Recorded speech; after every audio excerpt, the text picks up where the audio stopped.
What's up, peoples? What's up? What's up? What's up? What's up? Happy Easter to everybody who is tuning in today. It's a special day. And it's a funny thing, you know, when you're dealing with software and hardware and every other type of wear, things can get a little, you know, especially if you're I'm still kind of new to this. I'm not gonna lie to y'all. So, still trying to get my bearings on it, but nevertheless, I am live, and not in living color yet.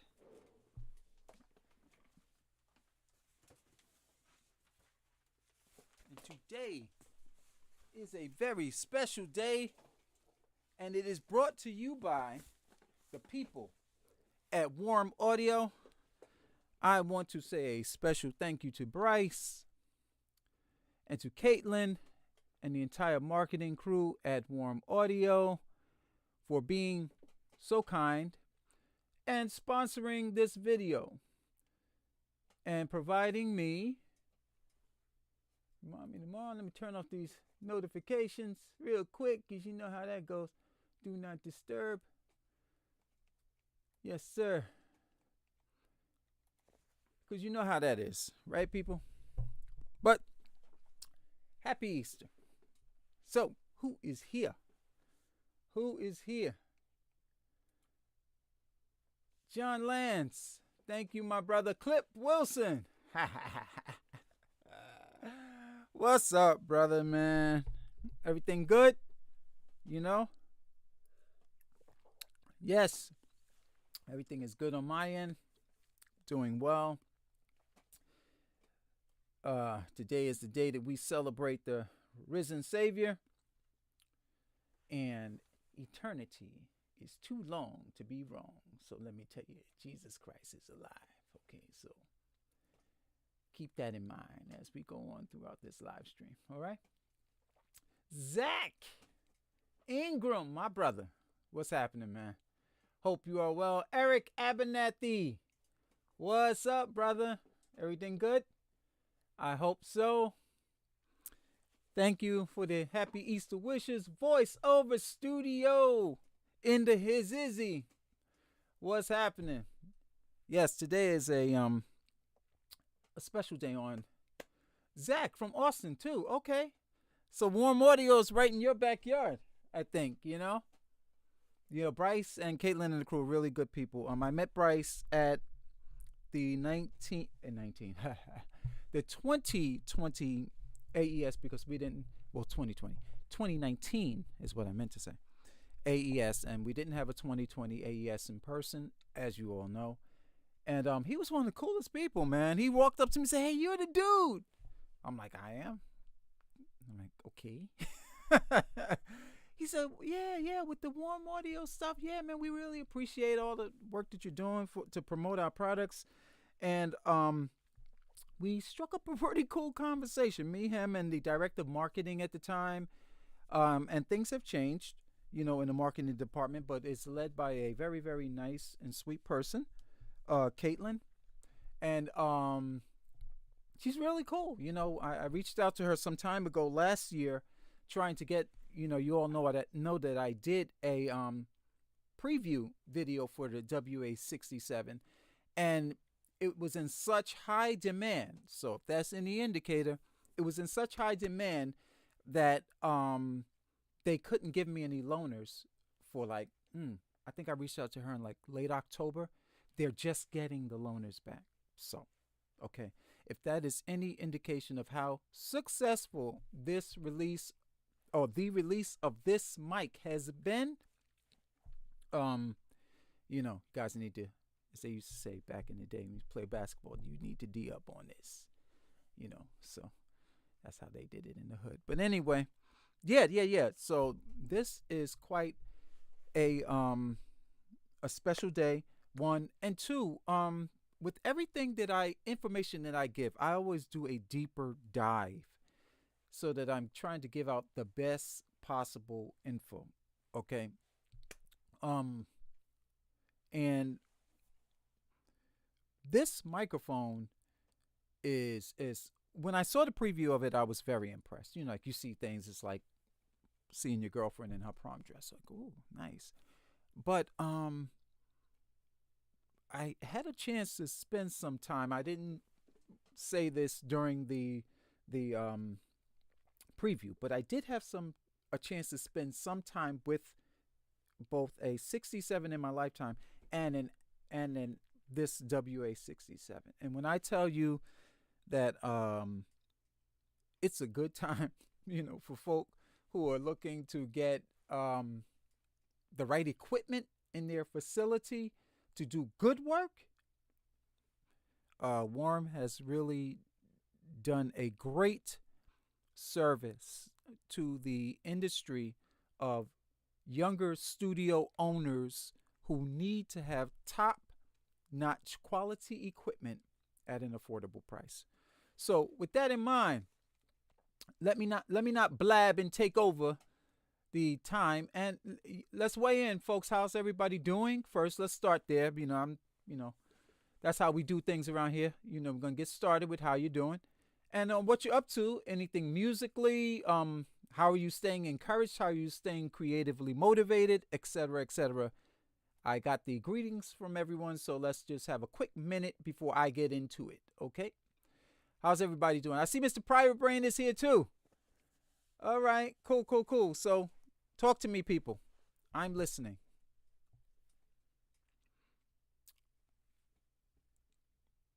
Of course, if not, brother gonna get right into it.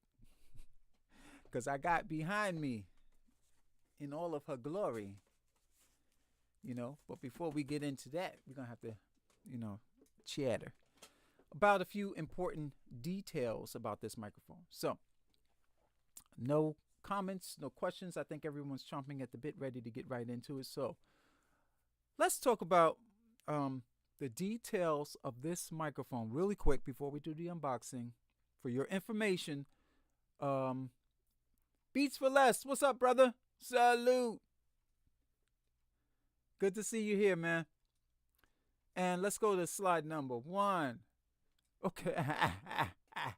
Okay, now here the questions are coming in. Calman T, thanks for this. We're using the WA. Oh, yeah. Hang around, man. About that WA-87 R2.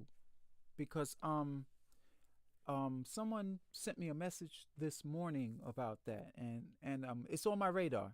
I want to check it out. Okay? Because I'm going to tell you the reason why. So hang out for a second if you can. Mark Brown, happy Easter. Just finished preaching via Zoom to the church in Canada from Georgia. Praise God. Eager to hear your perspective on this glorious mic. Okay, Mark. Pastor Mark is into his Izzy. Good to see you, brother. And Eric Abernathy, I am really hopeful that the WA-67 will be one mic that will be used for dobro, vocals, okay, Weissborn, and acoustic guitars. Eric, you might be impressed with this, man. I'm going to tell you the reason why in a minute. And Beats for Less, we're going to get to that in a minute because I'm going to jump to slide 1. So we're going to start with Beats to Less. First question, which is, what is the self noise? Let's jump to the specs. When Worm tells you that it is a faithful recreation of the classic 67 pinto tube circuit, trust me. One thing I could say about the company, if you have to replicate something, it's like trying to make grandma's biscuits. Go to the source and do the very best you can do. Will it be like grandma's biscuits? No, but you'll get very, very close. And when they say that it is a faithful recreation of the classic 67 style pinto tube circuit, trust me on that one. They kind of nailed it. It's not exact, folks. So for all of you out there that want to be all critical and start talking about, oh, well, it's not a... No, it's not a Neumann U67 reissue, but they put their foot in this one. Let's jump through the specs really quick. That was point 1, the recreation. Point 2, an EF86 pinto tube for creamy, smooth clarity and brilliance. Yes, this is from the Worm site. Large core, transformer from Lundhall. We don't have to say any more about that. A custom all brass large K67 capsule, yes. Gold sputtered to 6 microns, yes. You don't get any better than polystyrene capacitors. So for all you tech heads, know that those are like maybe the best of the best. If you need a cap that's going to hold a lot of electricity, polystyrenes are the ones you go to. Boutique capacitors from Weimer and Solon. Okay. Again, Weimer and Solon, two very well-known cap manufacturers. Nickel-plated brass microphone body, yes. A 7-pin tube cable from Gotham, Switzerland. Again, Gotham Cable, a bellwether in the cable business. They are using quality components going in. It's like grandma's biscuits, the analogy. She's going to tell you exactly what you need to use to get it right, okay? Never mind the polar patterns. Never mind the high pass, really quick, switchable, frequency response, 20 ohms. Yes, 200 ohms rather.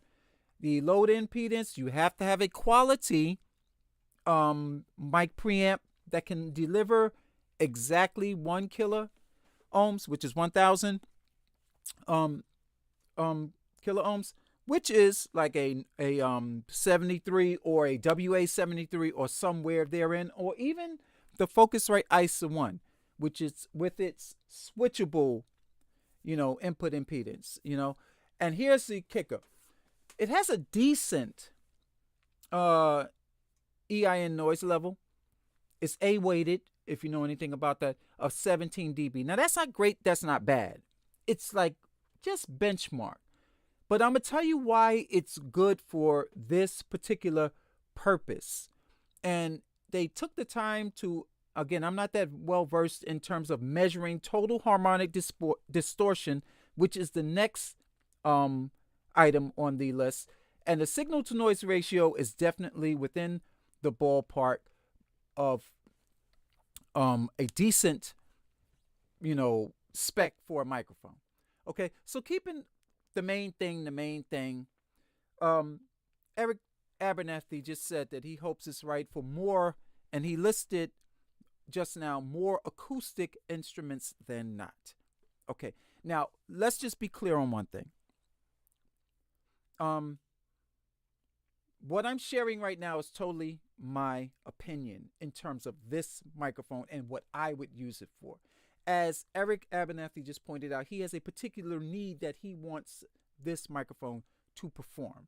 So when you're looking at, let's jump to the next slide real fast. I did a deep dive on why there's a lot of hype and why when I heard a 67 or any Neumann a tube microphone that uses a Pinto type tube, why is it so sweet? Now, Neumann has their own manufacturing process, okay? But the EF86 tube has been in production, as they say, since, this is all via Wikipedia, as my source information, since 1953.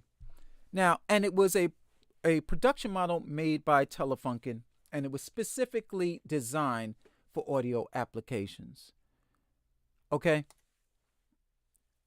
I did a deeper dive into why this was specifically designed for that purpose and found that it has a lot to do with the characteristic of how the tube is manufactured to, let's put it in layman's terms, to agree and to sweeten the audio source, or to make it more pleasant. Now, those of you who are guitar players and know that are into tube amps, and most of the guitar guys will tell you that when you drive it hard, sometimes the distortion will add a little bit more character to the sound of your guitar, if you will.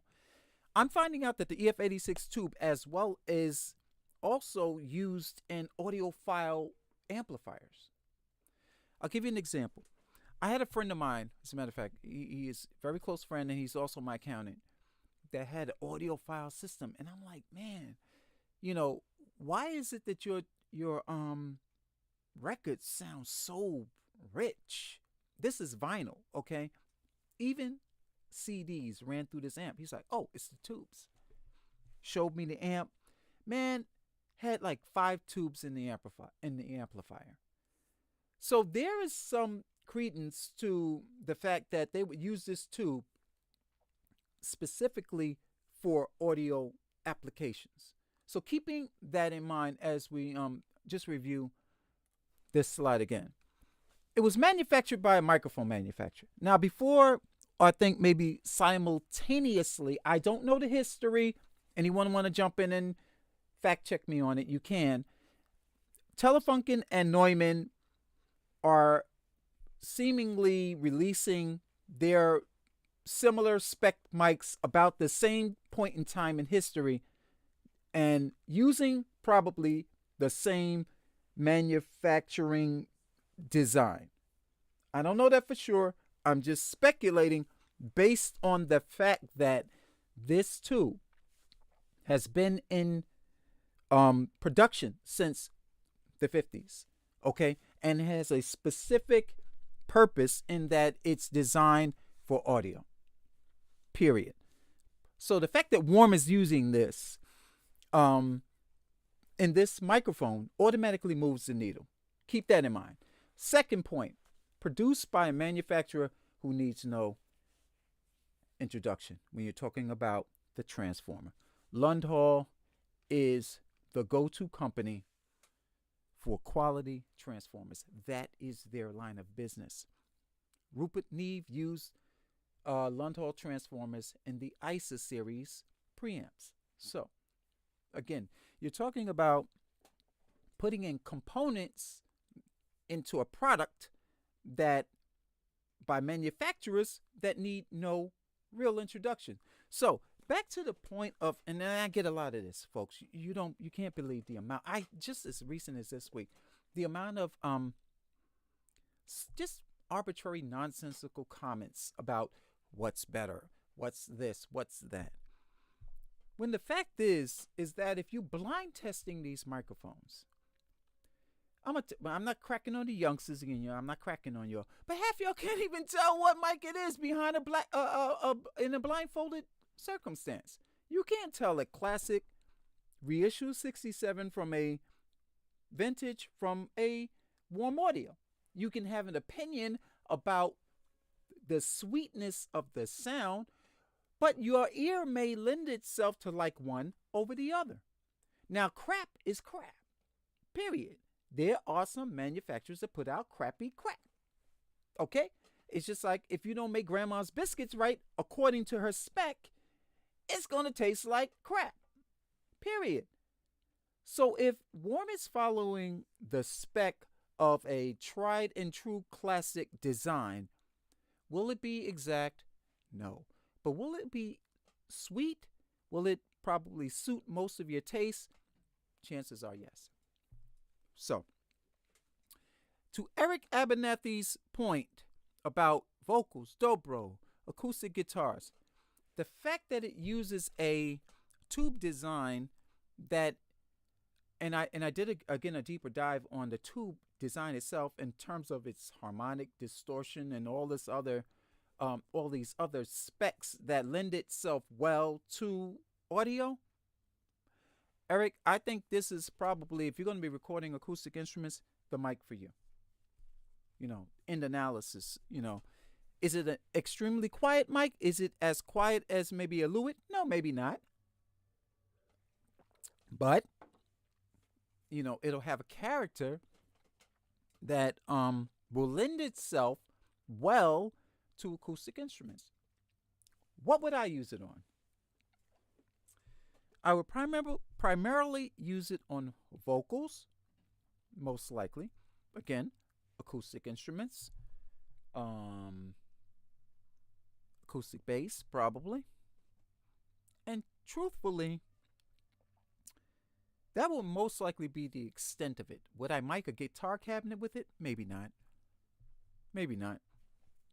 you know, because I might not enjoy the sound or the quality of audio I would get from that.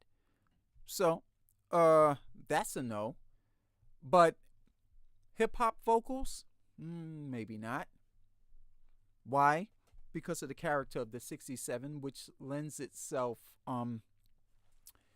better to a vocal, like a ballad vocal. For me, ballad vocal, a more quiet vocal where, the maybe the warmth of the tube will give that intimate, close up, quiet vocal, like a Phil Perry type vocal, if you've ever heard him sing, or Liz Wright, the jazz singer Liz Wright. If you listen to her vocals, they have this very like smoky, intimate, close up character. Maybe that type of vocal I would use it on. But a screamer R&B vocal, nah, no. Just because of the design, just because of tube saturation at the mic stage that I might not like, for those reasons alone. So let's jump to some comments and questions. Electric Owlworks is back in the hizzy. What's up, brother? Mervin, what's up? Good to see you, man. Beats for Less, 17 dB is the self noise. And I was thinking of buying a hi-fi tube amp for my piano synth. You can't listen. You know what? Let's just hang on this before we're going to get to the unboxing. I promise it's not going to be a long live stream. You said a hi-fi tube amp for your piano synth. I don't know how old you are. I don't know what type of music you do, but what I would suggest you do is that, because guess what? If you find that gives you a sound that you like, that's your sound. Can't nobody get that sound but you. So I'm all for originality, man. Eric Abernathy, you are welcome. Jabbar in the Bins, what would you use for screaming R&B vocal? An 87 will be the first voice I would first mic I would reach for. But if you say screaming, oftentimes, and I'm gonna put it to you this way, this is for Jabbar and the Bins. Oftentimes, if a vocalist has poor mic technique, and I've seen enough of that in my lifetime, okay, and it's not that they can't sing. One, it's that they're not used to hearing their voice coming back at them over cans. That's one point. Two, they don't have the experience in studio singing, and that goes for drummers as well that want to get into whacking like mad people in the studio. You don't have to hit hard. It's unnecessary. It speaks to the fact that you have no control. This is for all instrumentalists. Dynamics is of utmost importance when you're dealing with large diaphragm microphones because they pick up more information. So if you whacking and screaming and carrying on into the microphone, that means you have no technique. That means you need to work on your technique. And if you're a producer standing by and allowing that to happen, you need to reel it in and say, hey, wait a minute. On the loud parts, back off of the microphone. Back off if you got a P coming in and you want to pronounce it. You don't need to put right into it.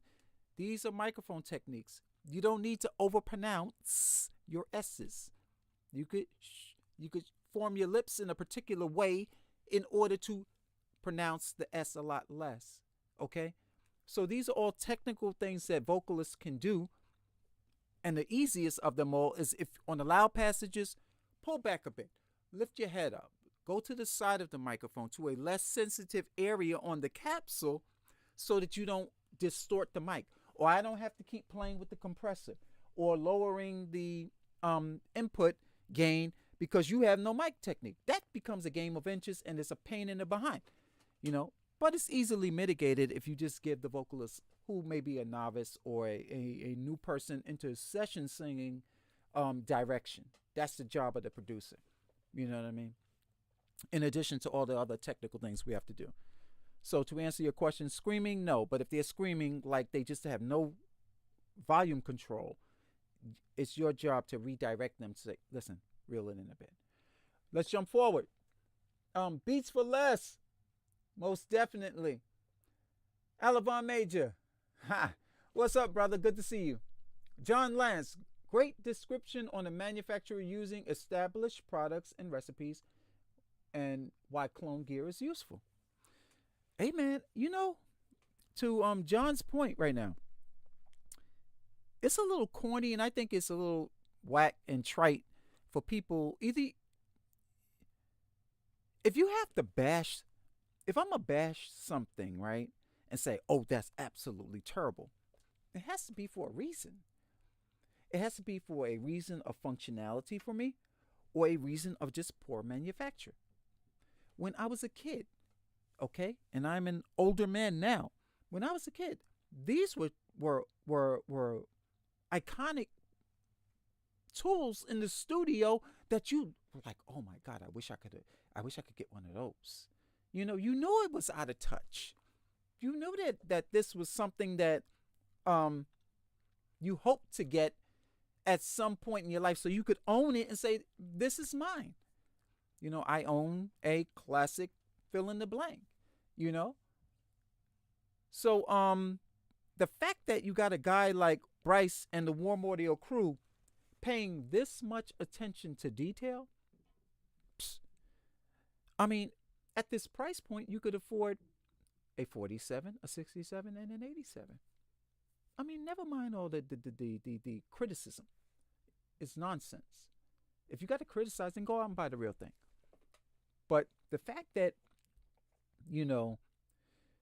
he's bringing you very close to what one would hope to attain and at a price point that most can afford, and the reissue of the 67 is $7,000, $7,800, $7,800. I mean, do the math. If you got to be critical, you better have deep pockets while you're being critical, or just go out and buy the thing, man. Stop cracking on the guy. He's doing a service to new studio recordists, okay, at a price point that most can afford. So if you got to crack on it, you just playing yourself at this point. As far as I'm concerned, you need to sit down. So that's that. But yeah, man, to John Lance's point, clone gear is useful. And if it wasn't, guess what? You wouldn't have Peluso. You wouldn't have all these other mic manufacturers, Stam Audio and all them trying to clone it. Loudon Audio, all these companies are recreating, classic gear. But see, I told you all before that this man has mastered economies of scale. He's smart. He is smart. While people busy cracking, he's smart. He realized if I buy in bulk, I can use cheap labor to assemble it. And guess what? If it specs out good or close, because I'm looking at the schematic and it's supposed to, only thing I got to do is pay for the manufacturer. So to the critics, go out and buy a real Neumann, okay? Stop that nonsensicalness. Anyway. Giovanni, my brother. What's up, man? Okay. And to John Last, let's jump. Giovanni, I'm going to answer your question, and then we're going to get into the unboxing. And then we'll have more questions in the end. But Ray Manuel says, what are my thoughts on modeling mics? Oh man, yo, the antelope stuff, killing. Oh my God. How do they do it? I don't know, man. I'm gonna be honest with you. I heard I was less impressed with the slate. Okay? I was slayed when I heard the antelope. Slayed. I was like, oh my God. How do you do that? I don't know.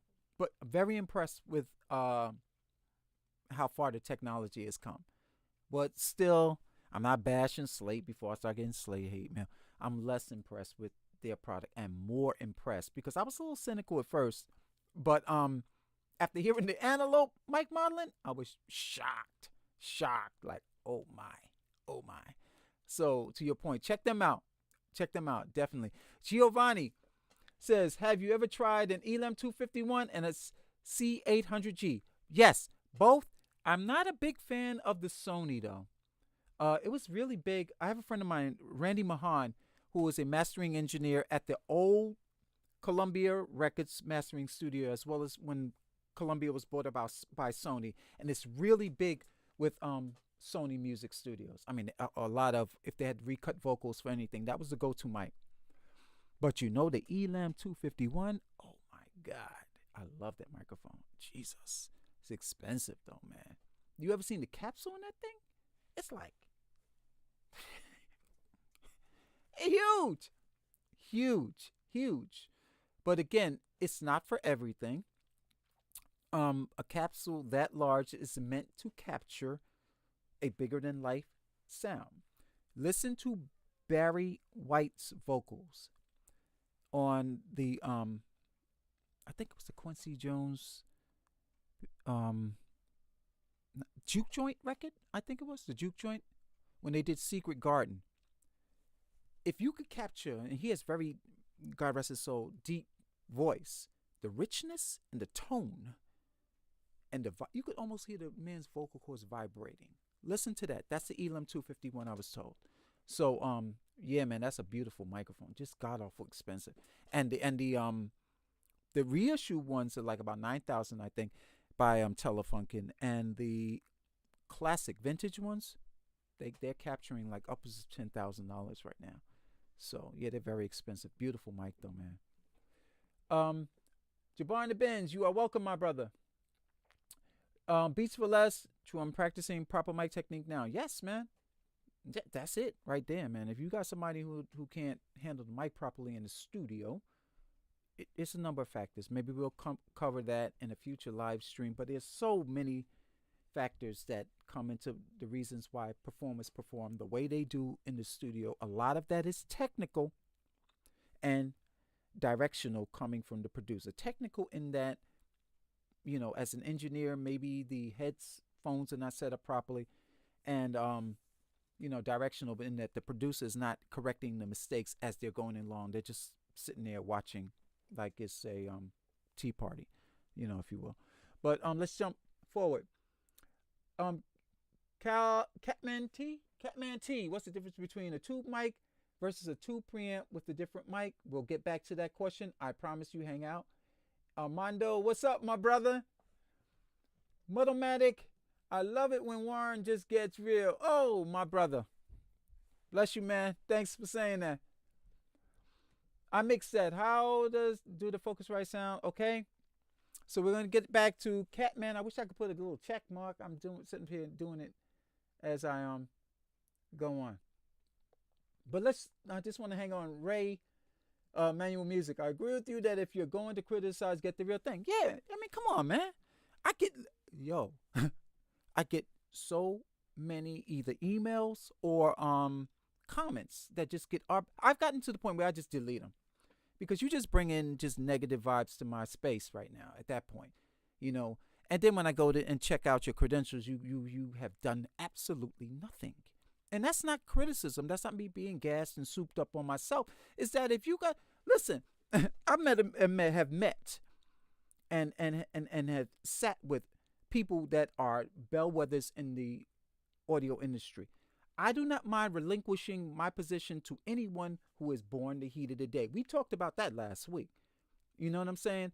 But you get a whole lot, and I think it's just, you know, some people just get they just want to come on the page and be combative, if you will, and they look for me to come back with a comment that is arbitrary to what they're saying, you know, and counter what they're saying. I'm not, listen, first of all, I'm too old. Okay. Second of all, I've been doing this a very, very long time, and not that I'm all souped up, but the fact is that I have spent some time doing this, so I have some experience. And third of all, it's whack. I ain't got no time for nonsensicalness. Honestly, I have children. I'm homeschooling. I got way too many things to be doing than to be entertaining your foolish comment about why you think heritage is better than war. Come on, can we please get off this already. But yes, on the regular, I keep getting that. I keep getting that, you know. And oh, and I had a recent comment. Someone was like, "Oh, well, you know that Warm manufactures their product in China." Yes, I do know that, as do a whole lot of other people. So, what's your point, really? You know, come on. Every You know how many people are using cheap Chinese labor? Do you know that how products are manufactured in China? If you got to come with a comment, come with facts. I have a friend of mine who has a clothing line. He started it from nothing. He's grown it into a $1 million business, okay? In the beginning, what he would do yearly is take a trip to China to his manufacturing plant and give design specs and appoint a quality control person. They would send reports back to him. He would get samples that would then go to market. So everybody's using these people who are making probably $1 an hour. And I'm being generous when I say $1 an hour. So can we please stop with this nonsense? Youngsters, knock it off already. Okay? Everything is made in China. Okay? Period.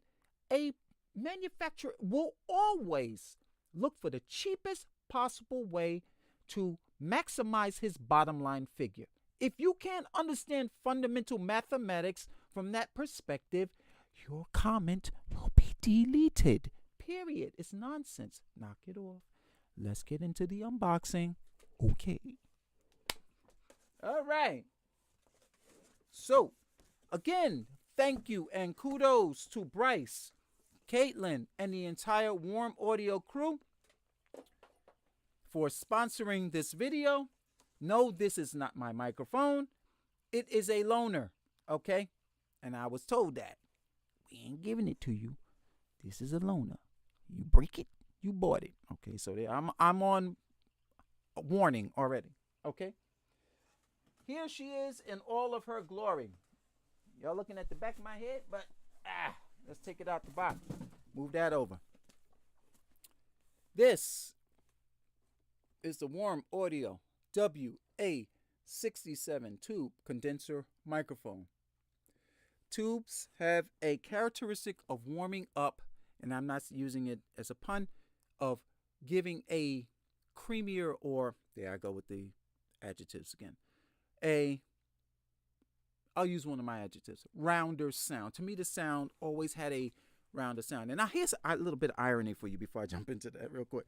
I remember I was a kid, and I had gone to an AES show. It had to be like maybe late 80s, right? And I said to the people at Audio Technica's booth, I was like, "Hey, is there any chance that you guys might be releasing a tube microphone?" And the guy looked at me like, and then he looked down at my tag. He was like, "No, of course not. Like, what are you, some little noob knucklehead?" Tubes have made a comeback, folks. Tubes have made a comeback because of their character, man. They have a character that, I mean, when you put it up, I recorded this vocalist Marta Sandoval on my AKG solid tube, and she has a very gutsy, rich sound to her voice to start out with, and it just added just that much more, you know. So if you have to get one, Warm has a line of tube microphones now that you could get a hold of, and you know, it may not work for every vocal, but it, you know, just may work out for you, you know, or for the vocal that you have to do at the moment. But here she is. So let's open it up.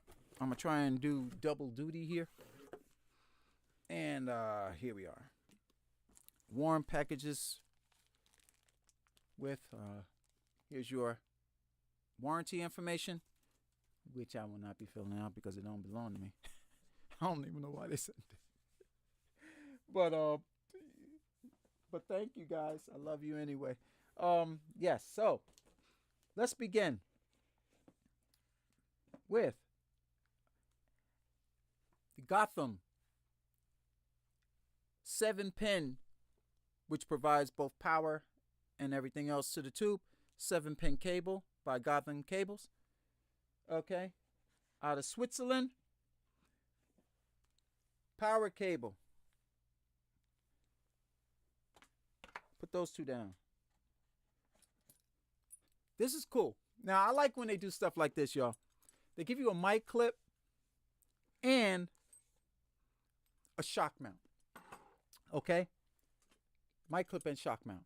Now, having owned a Neumann TLM 103, well, I had a pair. I got rid of them because to me they sound too thin.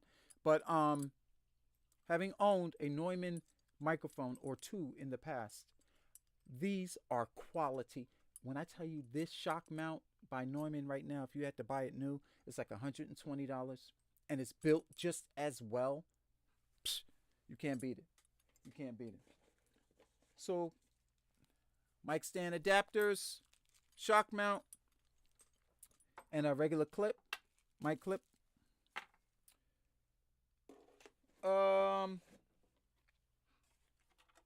A quality power supply. Now, under normal circumstances, what I would do, I would open it up so I could see what components are inside to see if it's a quality manufacturer. But I can tell you it's got some weight. Okay, I don't know if you can see that. This is the front power right here. Okay, little fuse. On this side, the 7-pin connector. And this is your output to your preamp.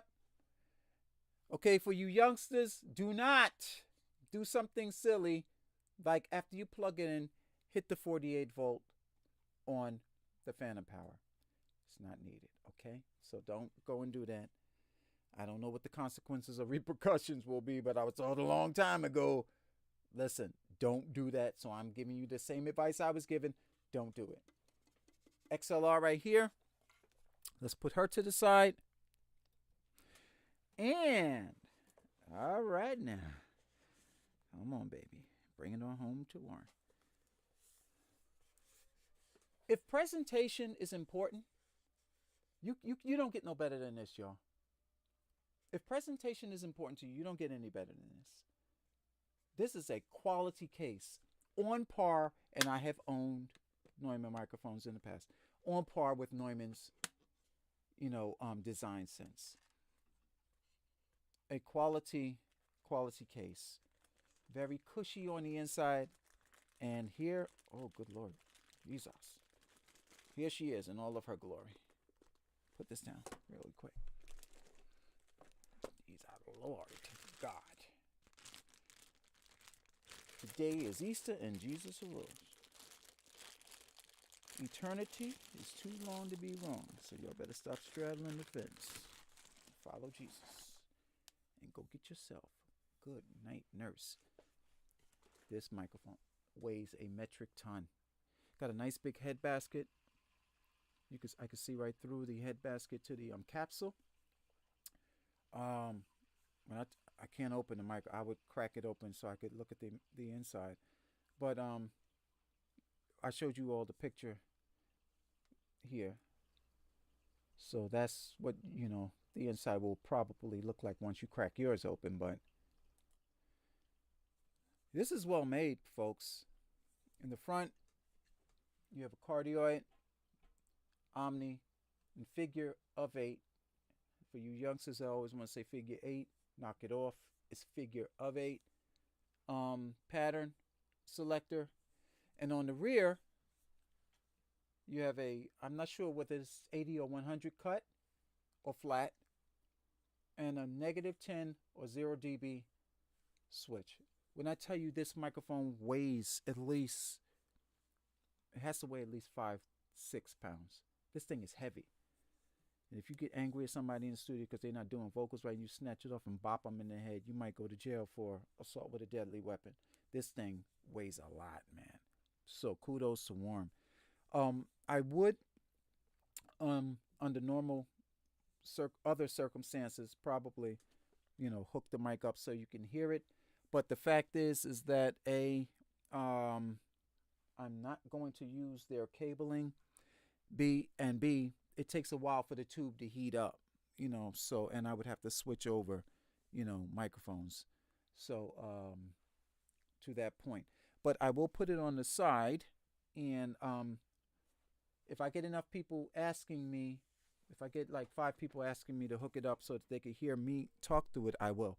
But other than that, it'll take me a minute to transition between one circumstance to the other. So if you want to hear it, put it in the comments, hook it up. Then you're going to have to hang out with me for a minute for me to get that all started. But questions, let's deal with that. Okay? Okay, I mixed that. How does the Focusrite I sound on rap vocals or WA-73 sound better? If all you're doing is hip hop, I would go with the WA-73, only because you need that the girth that the transformers will give you. You know, excuse me. Those Carnhills are going to give you the girth that you're looking for if you're doing hip hop. You know, so you got it coming right out of the gate. So that's what I would reach for first. The ISA is not a bad option. It's just that, you know, you don't have that transformer on the back end. You only have the Lundhall on the input. So, to your point, you know, I would get that WA-73. Okay, Armando, thanks, brother. Beats for less. Cool. Rico. Rico. Okay, love you. Love you too, brother. Okay, Ray Manual Music. If you wanted a workhorse that works on, what would you get? On different vocals, what would you get? 87, 47, 67, or 251? A workhorse? I'm gonna stick with what I've known throughout my entire time doing this as a workhorse, which was the 87. I have my preferences. I was turned out by the 47. The first time I heard that, I think I was 25 years old, you know, at Battery Sound, working with the artist Angela Frederick at the time.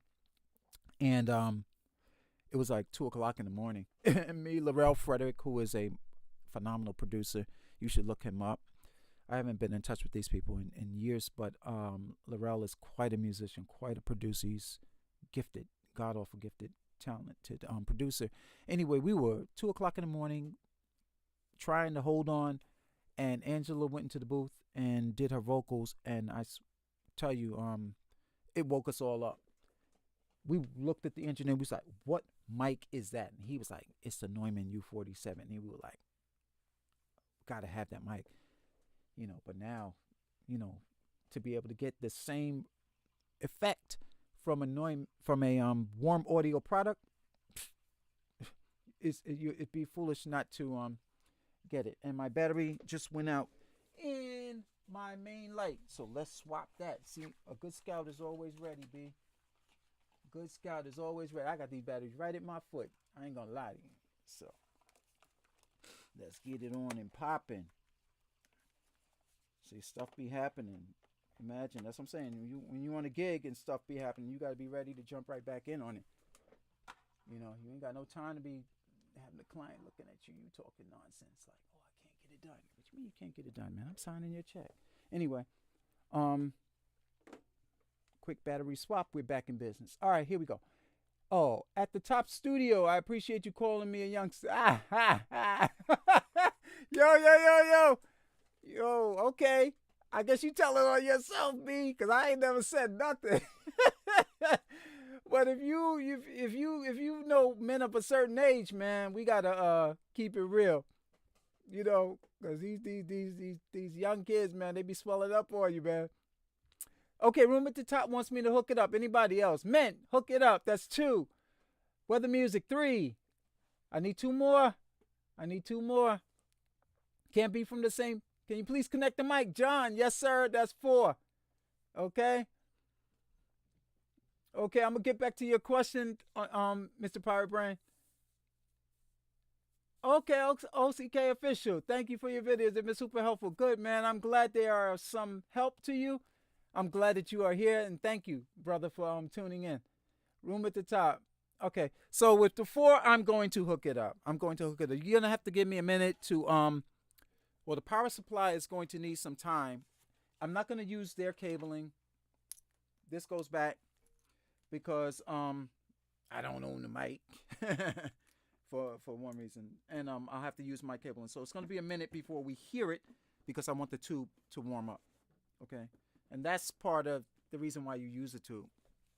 Because once the tube gets warm enough, And that's no pun intended. Once it does warm up, you know, then you get the quality sound that you might be looking for. But give me a second. Let me just get this connected, and we'll transition right over. Okay. I had a feeling that y'all was gonna say that too. So to that point, let me see if I can grab a I'll put it on the gotta hook it up on the stand here. So talk to me, people. Okay. Everybody, XP Music is in the house. Everybody send him some love. Go check out his YouTube channel. And he's got some special stuff cooking. I'm telling you, he's gonna hit you over your head with a sledgehammer. So y'all better check him out and go show him some love. Okay? He got some stuff cooking. He's a heck of a vocalist. Well known in the New York City area as a performer. And I've known him for some time. He's quite a vocalist. So go show him some love on his channel.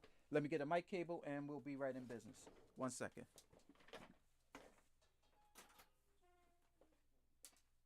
All right. Hold tight. If you wanna let this feeling stay, hold tight.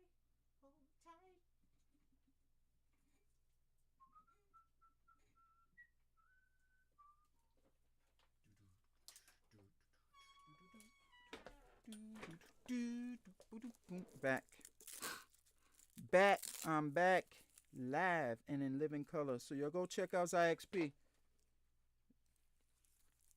It's a whole lot of youngsters in the phenomenal musicians in the New York City area. And this COVID has not helped them because they were relying a lot on the performance revenue. You know, here comes COVID, messing up a situation for them. And well, let me turn this on and get some juice to the mic really quick. And they haven't had a chance to get out to perform, you know. So COVID has not been helpful. See, me on the other hand is, you know, I wouldn't say my performance days are over. No, I still enjoy performing. I perform a different genre of music, but you know, my business model is less reliant on performance revenue. So imagine if you're a performer who that was your bread and butter, and then suddenly all the venues just decide to lock up on you. Not a good look. Okay? Be careful when you are loading any microphone that has treads. Do not get bombastic and feel like you're under the gun. If you can't get it to lock on when you first start, it's better to twist the mic into it and let it find the first tread. If not, if you cross-thread it, you just killed a $100 shock mount. And it can be expensive to replace, especially on a Neumann microphone. So if you can't find a tread when you're screwing it from the bottom, just screw the mic into the thing. Make sure that it's locked here.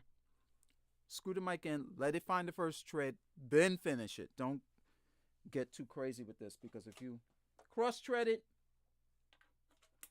it's as good as garbage at that point. You might as well just toss it out because it's no good. Because you know, couldn't manage yourself. You decided to get all wild about it. I'm just playing, y'all.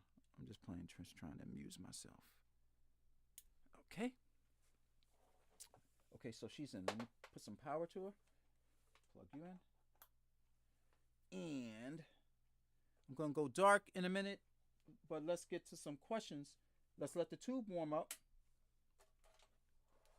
She's lit. Okay, so we have power. Let's let the tube warm up, and let's give it about 2 to 3 minutes to get nice and juicy, and then we'll jump back into some business. But for right now, let's look at some questions. Okay, how long does it take to properly warm up a tube? You want to know what I used to do? I used to put the microphone on for like an hour. You know, if it was like a particular type of vocal, I would leave it on for like an hour. I would turn the mic on for like an hour, just so I knew that the tube was nice and hot, when I got to it, and I didn't have to worry about, anything going forward. So me, I turned it on an hour ahead of the session. I got that going, way in advance. Excuse me, so that I didn't have that over my head, as time went on. But that's just my practice. I would say maybe about 15, 20 minutes to get it nice and in the sweet spot, if you will. But me, I turned it on an hour ahead of time of the session. Beats will hook it up in his modern voice.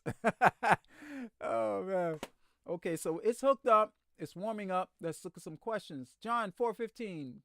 Is there a reason why you wouldn't use the warm audio cable that comes with the microphone? Is it a good cable? No. The cable that I'm using, I had one. It's the same cable. I bought a 40. You did tell on yourself. You didn't visit my community page. What's up with that? 2 weeks ago, I think it was, I posted a picture of the 47 I bought. And y'all gonna see. I got a video coming up with a New York City session vocalist. And he's gonna take it through. I already said he. I didn't even say they. I should have. Okay, he. It's a male.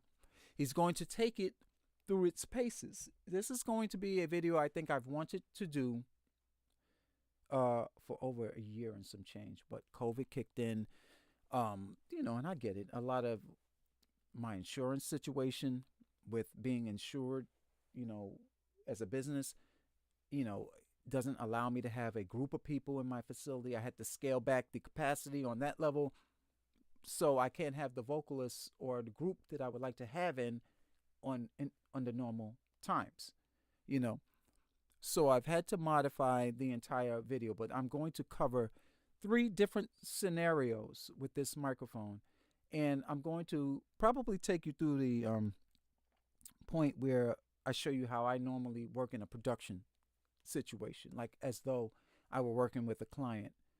That's how I'll approach it, just to give you a little bit more of a variety. But you will hear the 67, the 47, the 67 I have for the next, I think she said 30 days. I have that for the next 30 days. I have a 47 and an 87. Okay. So, yes, that cable is the same. I just happen to have one from the 47, and it's, doing the same thing. So, to answer your question. Subtonic24, what's up, man? Good to see you, brother. Oh, okay, Mr. Pirate Brain, don't forget his Tone Beast question. The Tone Beast will replicate for you more of an API-like character. It's not that it's bad. It has to be something that you like.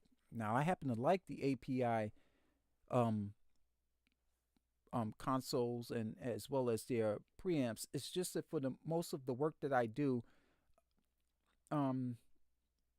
I'd rather have a NEVE based preamp. That's just me, and I mean, that's my point of reference for most of the time I've been doing this, as well as it's just my personal like. My ear is tuned in that direction. I just happen to like that more. If I could have a NEVE console, I'd have one. If I had the space for a NEVE console, I would have one. If I could afford a NEVE console, I would have one. You know what I mean? That's just my personal like. But API, the 1608 console is just as good. Okay? So to answer your question, the Tone Beast is not a bad preamp. It's just a different flavor, And I would get for the price, you could get both, man. The 73 as well as the Tone Beast. And like I said, buy from a manufacturer that will allow you to return it in 30 days if you don't like it, Okay, Chris Crawford, what's up? Getting the WA-67 in a few days. That's a good mic, man. That's a good mic. I got something I'm going to share on the community page next week that I found out about that mic. It's a very good mic. And I had someone tell me that the R2 is killing even more. And I looked at the spec on the R2 for $600. Man, the Neumann reissue, the AI reissue is like $2,000. So I mean, you get in the neighborhood for far less money, you know. So that's a good mic, man. All all the best with using it, you know. Chris Crawford, y'all. Beats for Less. I would love to hear your thoughts on reamping vocals. Um, I know people who do it. It's not a practice that I would do, you know, for more than one reason. You could do it, and listen, I advocate experimentation. You know, just go for it, man, and let your gut and let your ears determine whether or not it was a good idea. You know, I'm gonna come to you for advice about that because you raised the question. My practices are not skewed in that direction. So if you come back to me and say, "Hey, Warren, I tried it and it was like killer," now you give me an incentive to follow you. You know what I mean? Innovation is a good thing. Look at Sylvia Massey. Go and look at all the stuff that she does. Recording drums in a nuclear silo. You got to experiment, or using the telephone receiver as a microphone. Experiment. If you have just the time on your hands, because what if your experiment turns out great?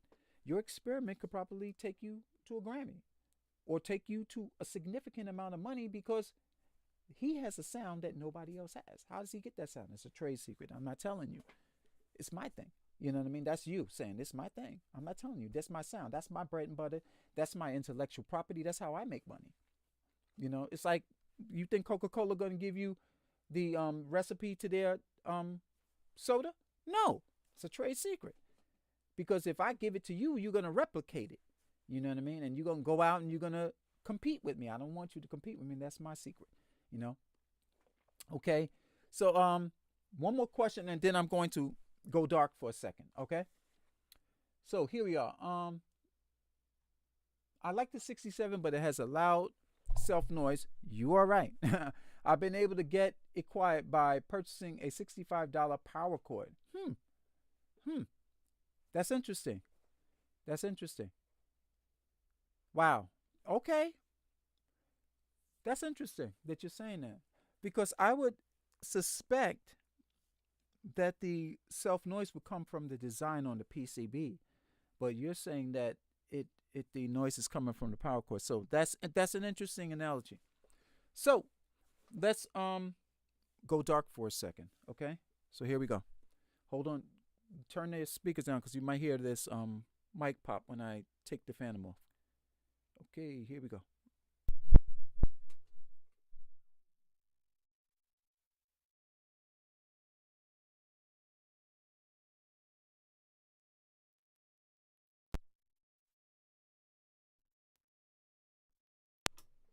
Mic check. Mic check.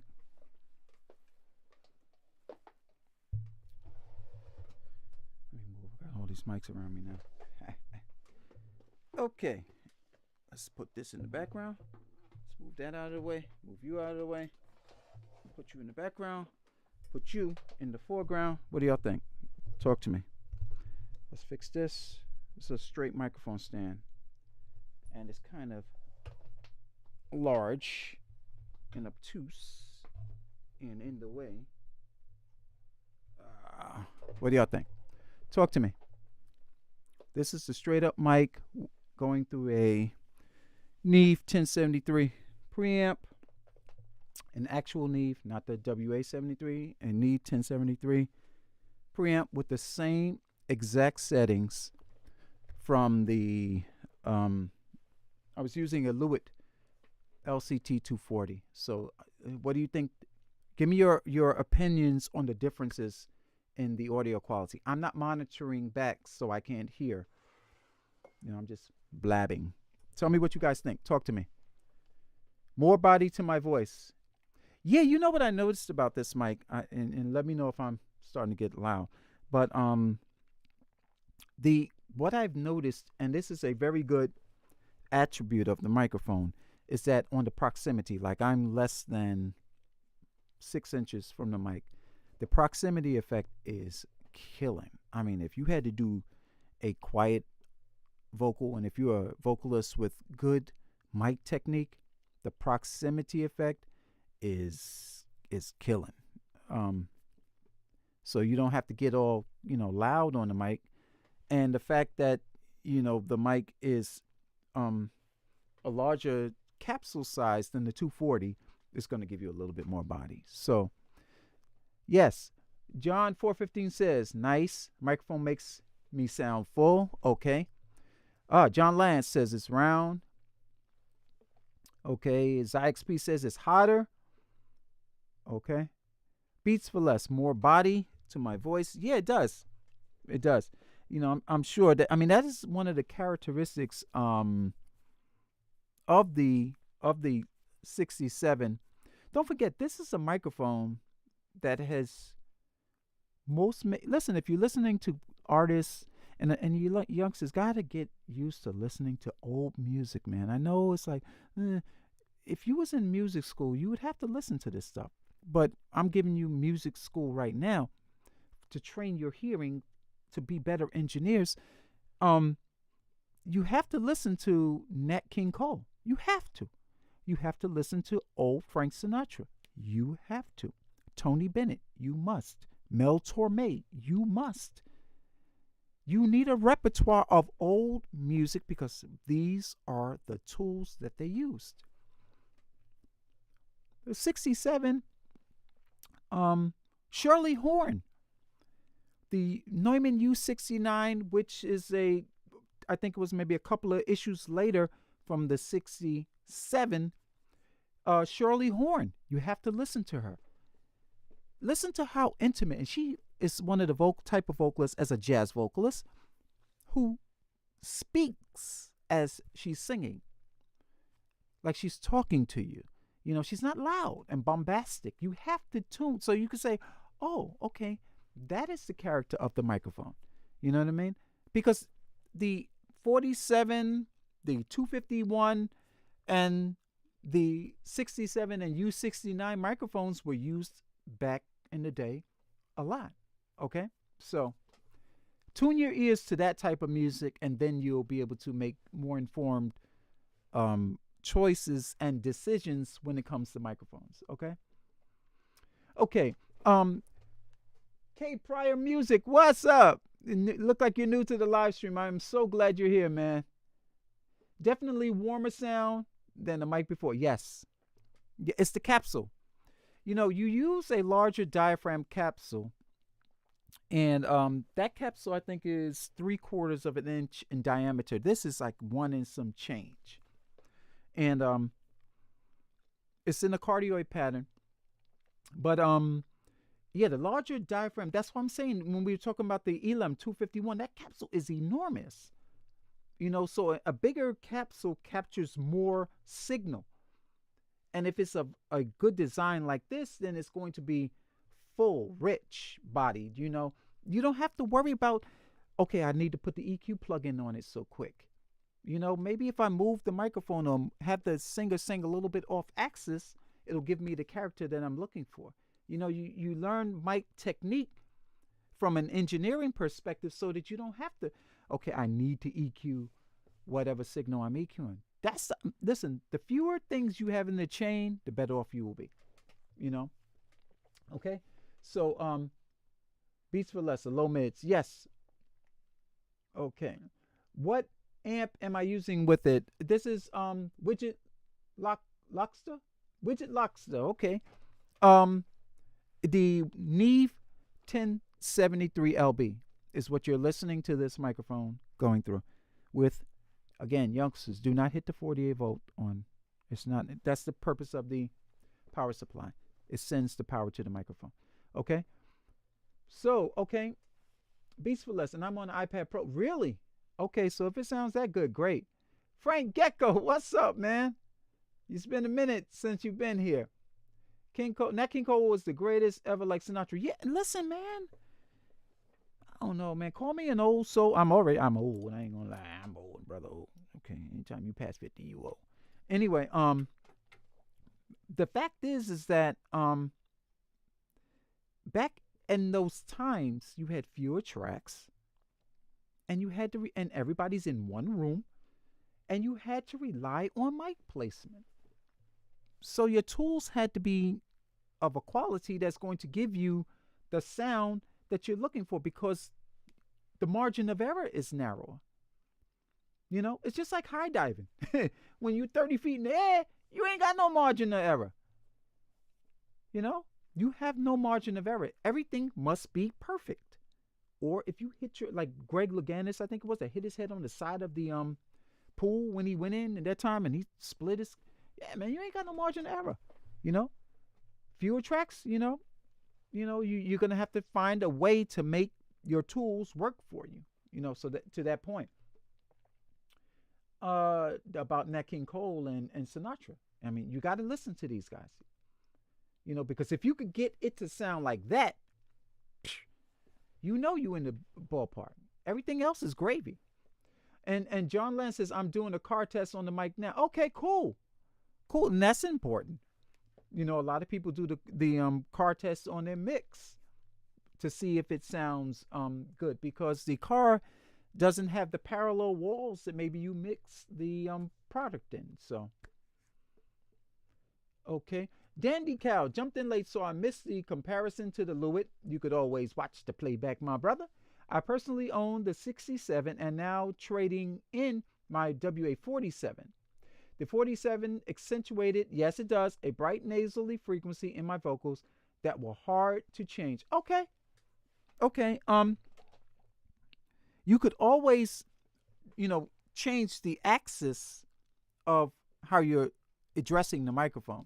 If you want to take some of the high end off, that's always a possibility. But yes, just right out of the box, the 47 is going to be more of a full range, because it has bumps in the mids that maybe just don't agree with your timbre of vocal, but to your point, yes. But kudos on the 67. Let me know if you like it, John 415, I'm going to look into buying the WA-67. I can get the mic on an Easter coupon code. Really? Wow. You want to share where you getting that coupon code from, brother? But cool. Yeah, man, grab it.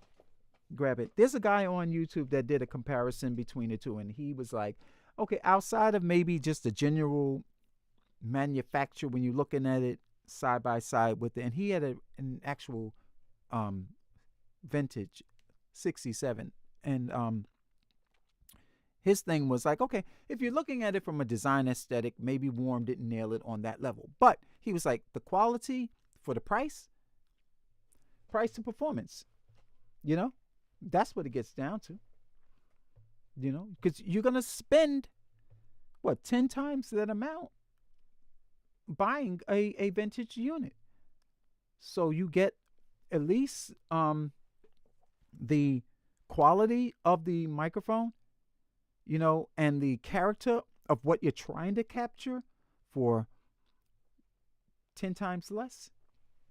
You're not losing. So let me give you an off-axis example. I'm gonna turn the mic slightly. You all tell me what you hear. I'm slightly, as you see, off-axis. This is 0 degrees on. I am maybe about 30 degrees off to the side.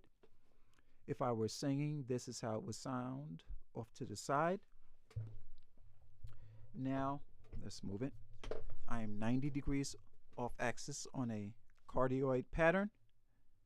This is what it sounds like 90 degrees on a cardioid pattern. Give me feedback. And maybe about 90 and 30 is 120 degrees off axis, more towards the back of the microphone, okay, on a cardioid pattern. So you can hear maybe the timbre of my voice changing based on the angle of the mic. This is how we EQ with a microphone. And now I am 180 degrees off axis with this microphone. Okay, I'm at the back of the microphone in a cardioid pattern, which means it probably sounds a lot thinner at this point. So let's go mic check, check, check, check, check, turn it all the way around, check, check, check, and I am at 0 degrees on. Okay, so I'm right on axis with the capsule. Boop, boop, right in front. So there's that. Beautiful microphone, well priced, and I'll take 1 or 2 more questions, and then we will wrap. But am I impressed? Yes, I am. Do I think it's worth the money that they're asking? Yes, I do. And do I think that the build quality is very good? Yes, I do. And do I think critics should go home or go and buy an actual, unit by Neumann? If you got to be critical and start nitpicking about it, because it's not really a Neumann. Okay, then go out and buy the Neumann. Save your thousands of dollars and go out and buy, while the rest of us go and buy this microphone, create a hit that generates an insane amount of income, and then we'll go out and buy the Neumann. You know what I mean? You could major in the minors, you could, or not. It's one or the other, man. This is about creativity. It's about getting you tools that help you create. Nothing more, nothing less. So for those of you who want to, like I said, be critical, then save your money and go and buy the real deal. Then laugh at us who don't have the real thing. But if you know your pockets are light and you know you have a creative baby that needs to be birthed, then you need to go out and buy this microphone, period. Point blank, full stop. Okay, Dandy Cow. And I think we'll make his comment the last. WA-67 is the best mic I've used for my vocals, hands down. Super versatile through my... Hey, you know what? I've been hearing some stuff, man. I can't get a hold of these people. The AML 1073 folks. Yeah, I heard they were employees of the AMS NEVE people in London. I've been trying to get a hold of them. I can't.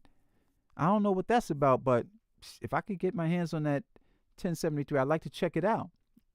Because I understand they had their hand in designing the 1073 LB, and I've been hearing a lot of good things about them as design individuals. So to that point, good kudos and good for you, man, if that's working well. But yeah, I think this is a good pair. The shorter path and the girth that the 1073 will give you, and the